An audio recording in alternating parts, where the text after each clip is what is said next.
Horta marka ugu horeysa salaam saro asxaabta ku xiran bogga Runurgud Media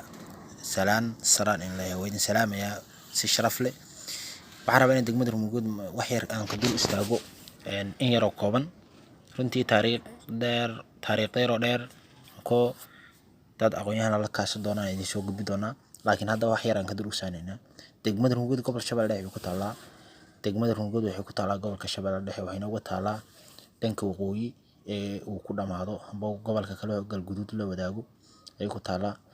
degmada runtii waa degma kacankii dowladii siyaad barre ay ku dhawaaqday dhicitaankeedii inta la dhicin ka hor 2 sano ka hor ayaa la sheegay 2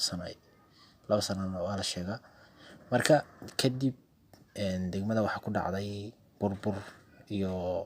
ninka la yiraahdo dowlad la'aan ku dhacday taasana dhibka u horseedo maanta inaan laga aqaanin inta badan ee dadku ku leeyahay markaad magaca degmada Runurgud aad soo qaadato Facebook ku qorto ama muuqaal yar oo ka dibna ay ku leeyihiin degmada Runurgud tuulo Soomahe taasana caqabada ugu horeysa boggan Runurgud Media taasoo marka duulaaba in tuulo lagu tilmaamo weyna ahayn tuulo marka asxaabta sharafta leh degmada Runurgud gobolka Shabeelle dhexe weeyaan waa degmo ku taala waa degmo runtii hawadeer hada tagto aad u mac waa degmo runtii taariikh badan leh runtii waa degmo agwaanin Soomaaliyeed oo maanta Soomaaliya laga yaqaan Soomaaliya codkoori ay ka soo jeedaan waa degmo dadka ka soo jeeda degmada yihiin dad wax uraya oo yani shir gabayo taariikh leh agwaan Cabdulrahman Taalo la naxariista ka soo jeeda oo 2005 geeriyooday Ilaahay naxariisto waa agwaan weyn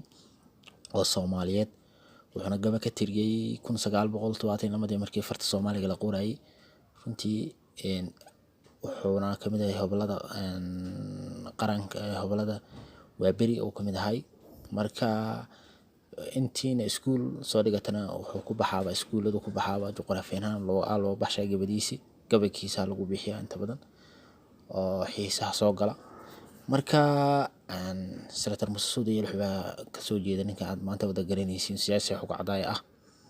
marka xildhibaano badan iyo mas'uuliyiin badan ka soo jeegta marka aanu kala gaarin walaalaha dhamaantood asxaabta waxaan ka codsanaynaa boggan horta marka ugu horeysa inay il gaar ku fiisan ay sheeg dhahan dunida telefishinka ugu caansan waxa la yahay Al Jazeera runtii dadaas oo caan bixiyay asaaska dad yar oo lahay curintiisi hadana dhamaan bulshada caalamka meel walba joogaan ugu banaana meey rabaan kuwa carabta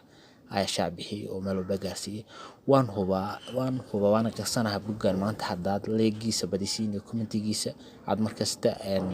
joogtaysiin inuu